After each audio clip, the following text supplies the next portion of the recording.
আহমেদাবাদে air ইন্ডিয়ার বিমান দুর্ঘটনা নিয়ে সরব হলেন মুখ্যমন্ত্রী মমতা বন্দ্যোপাধ্যায়। মুখ্যমন্ত্রীর প্রশ্ন, যদি পূর্ব পরিকল্পিত কোনো ইনসিডেন্ট বা অ্যাক্সিডেন্ট হয় তাহলে সেটা নিয়ে আমাদের ভাবা উচিত। বিমান দুর্ঘটনার পরে এখনো পর্যন্ত কোনো এফআইআর দায়ের হয়নি, কেন এফআইআর করা হয়নি বলে প্রশ্ন তোলেন মুখ্যমন্ত্রী।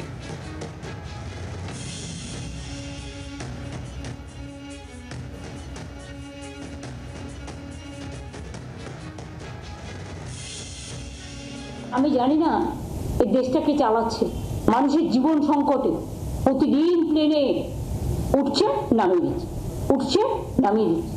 একটা অ্যাক্সিডেন্ট হতে পারে, আমি সেটাকে ডিফার করছি না, কিন্তু যদি পূর্ব পরিকল্পিত কোনো ইনসিডেন্ট এবং অ্যাক্সিডেন্ট হয় সেটাকে নিয়ে আমাদের ভাবা উচিত।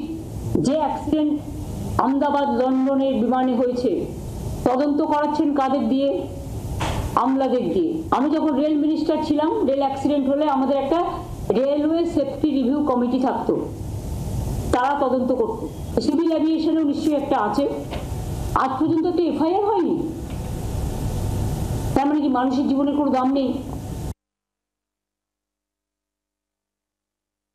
ওনাকেই দায়িত্ব দিন, উনি আর রাজীব কুমার দুজন মিলে তদন্ত করতে যান, সঙ্গে গৌতম সান্যাল থাকবে। একটা সিট বানিয়ে দিক।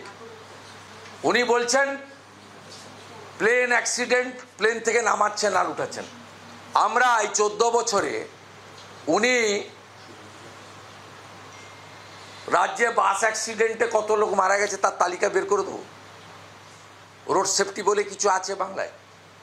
রাগ, ক্রোধ, হিংসা আর ব্যাপক চাপ থেকে এই ধরনের বহিঃপ্রকাশ ঘটছে।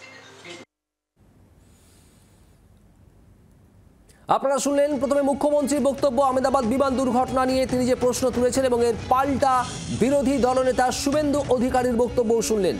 রাজীব চক্রবর্তী আমাদের প্রতিনিধি নয়াদিল্লি থেকে রয়েছেন সরাসরি। রাজীব, এবার আহমেদাবাদের বিমান দুর্ঘটনা নিয়ে বিজেপি তৃণমূল আকচাকচি, মুখ্যমন্ত্রী মমতা বন্দ্যোপাধ্যায় তিনি নিজে প্রশ্ন তুলছেন এই আহমেদাবাদের বিমান দুর্ঘটনা নিয়ে।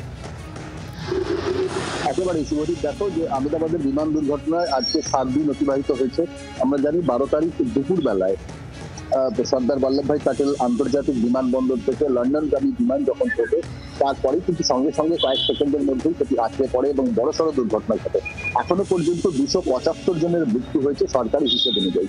সেই মৃত্যু নিয়ে সারা দেশের বিভিন্ন প্রান্তে প্রশ্ন উঠছে, তার কারণ এই যে ঘটনা ঘটেছে তার তদন্ত কিভাবে চলছে, তদন্তের রিপোর্ট কবে আসছে, এবং তদন্তে যদি কেউ দোষী সাব্যস্ত হয় তাদের শাস্তি কবে হবে।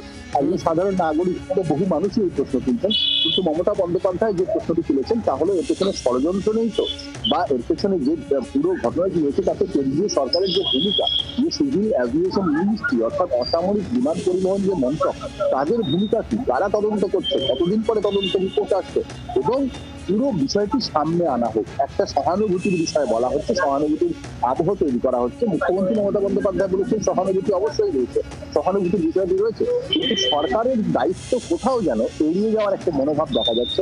এটি কিন্তু মমতা বন্দ্যোপাধ্যায় প্রশ্ন তুলেছেন। তিনি প্রশ্ন করেছেন যে 7 দিন অতিবাহিত হলেও এখনো পর্যন্ত এফআইআর কেন হয়?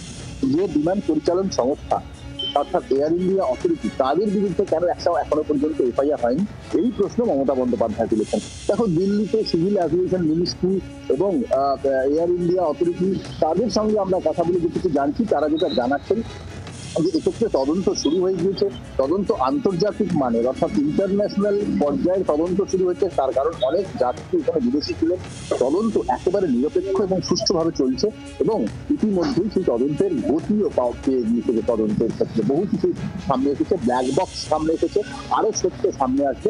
কিন্তু রাজনৈতিক নেতারা এই নিয়ে প্রশ্ন তুলছেন, মমতা বন্দ্যোপাধ্যায় প্রশ্ন তুলেছেন, এবং স্বাভাবিকভাবেই বিজেপি নেতা শুভেন্দু অধিকারী তিনিও পাল্টা বিষয়ে আকচাকচি শুরু হয়ে গিয়েছে রাজ্যতে।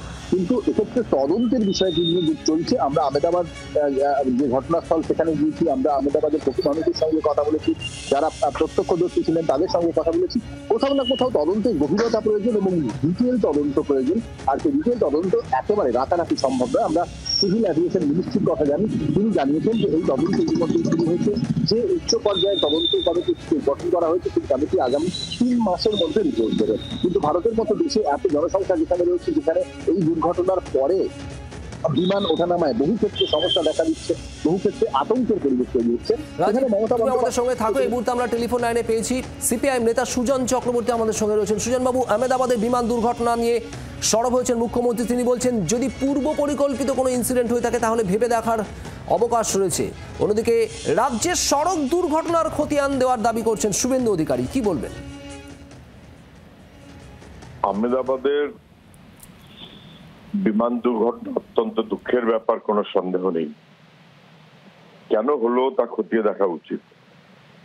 কে দায়ী, কিভাবে ঘটলো, টেকনিক্যাল অন্য কিছু, অবশ্যই খতিয়ে দেখা জরুরি।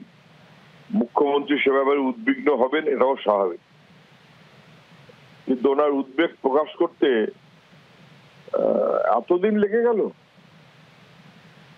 যদি কোনো পূর্ব পরিকল্পনা থাকে, উনি বলছেন, তার মানে কোনো পূর্ব পরিকল্পনার ইঙ্গিত ওনার কাছে আছে। কি সেই ইঙ্গিত, সেটা ওনার দেশবাসীর কাছে স্পষ্ট করা উচিত। তথ্য প্রমাণ সহ যা ওনার কাছে আছে তা স্পষ্ট করা উচিত। এটা যেমন উনি দিল্লির কাছে দাবি করবেন, তেমন রাজ্যে যে প্রতিদিন দুর্ঘটনা ঘটে চলেছে সে ব্যাপারেও ওর তথ্য প্রকাশ করাটা জরুরি। ধন্যবাদ। সিপিআইএম নেতা সুজন চক্রবর্তী আমাদের সঙ্গে ছিলেন টেলিফোনে।